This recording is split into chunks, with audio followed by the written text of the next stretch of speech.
What's up, guys? Rob Shoecraft here with Three Storm Fitness, and I'm going to talk to you today about the way I'm sitting, and that is back on my heels.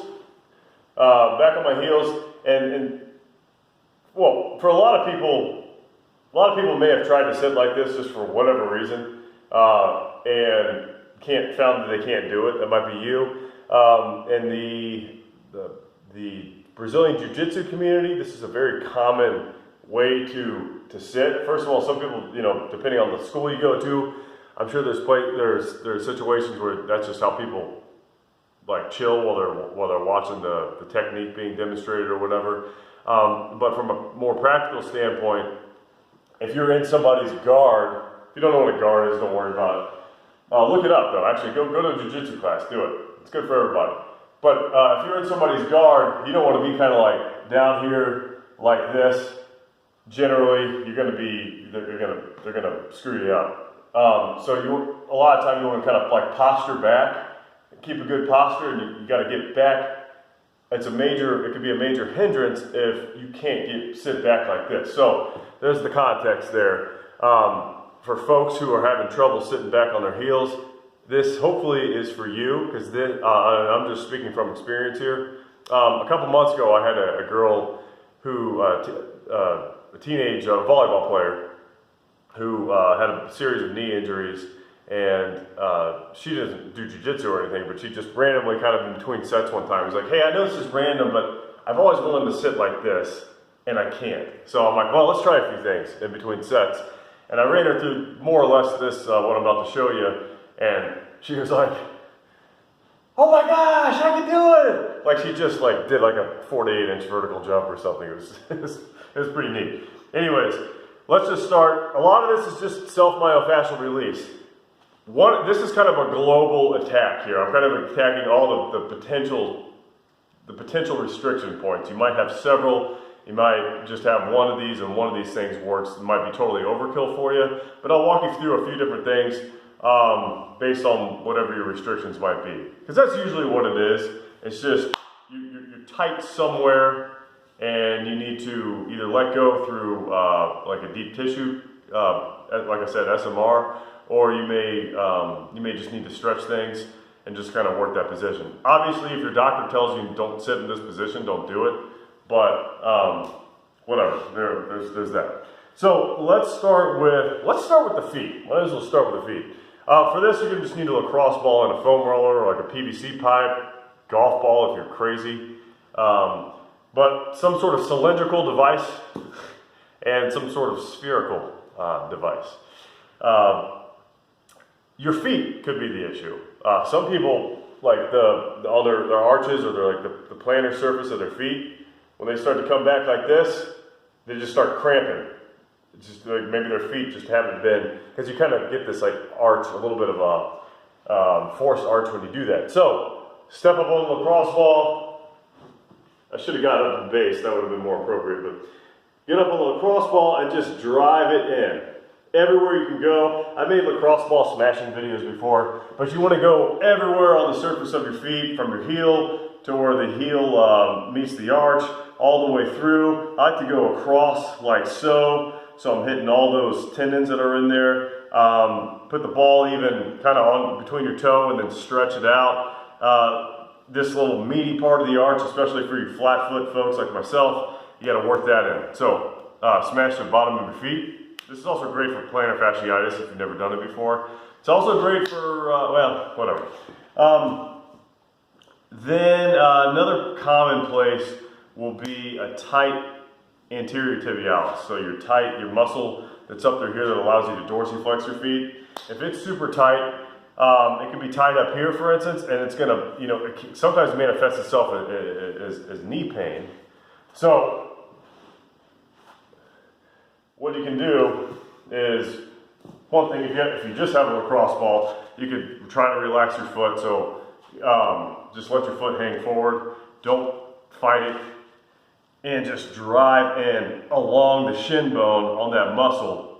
So again, try to relax as much as you can. If not, you can do something called, I think Kelly Surratt calls this the bone saw.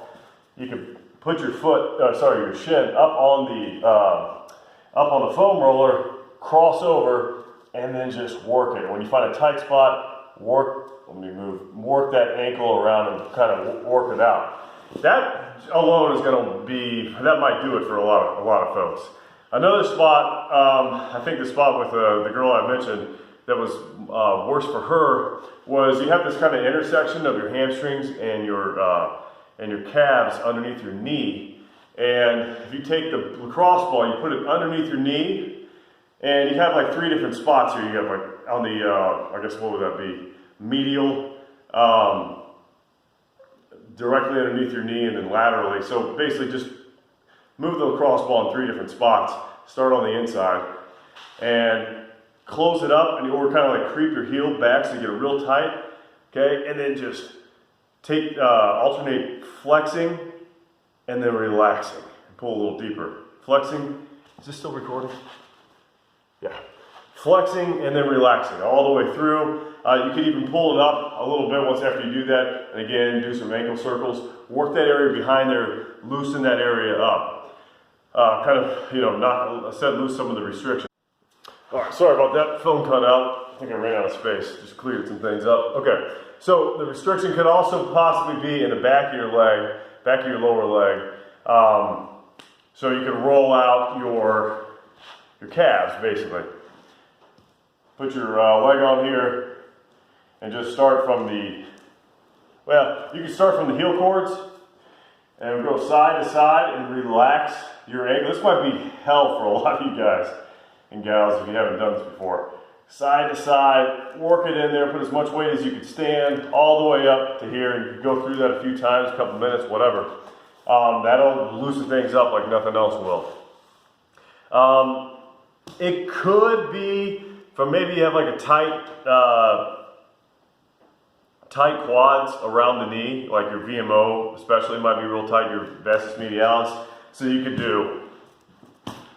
bring it right here, kind of angle it like a 45-degree angle between your crotch, and just dig into the VMO there, the inside of your quad, especially near the knee, and just again work out any of those adhesions in there, into those trigger points, those tight spots. So that kind of takes care of just about all the potential tightness that could be caused around the knee. Because a lot of folks are feeling that in their knee in some way, shape, or form. There's a lot of places where that can connect. So that'll more or less loosen things up. There was one more that I thought of. This kind of hits, if you take this is intense. This can be very intense. Take this lacrosse ball. I think I showed this on another video a while back for heel pain. But you got I think your like soleus runs underneath your gastroc, and it's hard to get to sometimes. So you can sort of hit the areas, the muscles around that, as well as that muscle, grind it in kind of underneath your shin bone between your calf muscle. This was, the big calf muscle that everybody calls a calf muscle. And all the way down from basically from where your knee to right underneath the calf in this area here. And that could potentially loosen some things up as well. Okay, so as far as just a good stretch goes, then after you do all that, see if you can sit down and do it. That might be all you need. It might not be something that's going to happen in a day. You might take a few weeks, a few months, I don't know. So one nice stretch for this is like a plantar flexion stretch, where you're going to sit back as best you can. Now you got to be careful. You might want to hold on to something, even like a rope or something like that, just to support yourself depending on how tight you are. And you're going to lean back, again, nice and easy. Lean back and just hold this position. So you got your ankles, get your toes underneath your butt as best as you can. I realize, you might just like be back here, whatever it is. Support yourself as you need to. And just chill out in this position for about 15 deep breaths, even up to like 2 minutes. Hang out in that position. If it's killing your knees when you do that, don't go as far. If anything hurts, it actually causes you pain, legitimate pain. Discomfort is inevitable, but legitimate pain. Either don't do it at all or don't go back as far. You combine all those things and you stay on it, I can almost guarantee you're going to be able to assume that position in relatively short time. So give it a shot. Let me know what you think. If you got any other tips and tricks, holler at me, and subscribe to my channel if you like this stuff. Rob Shoecraft, 3-Star Fitness. I am, little boot scoot there, out.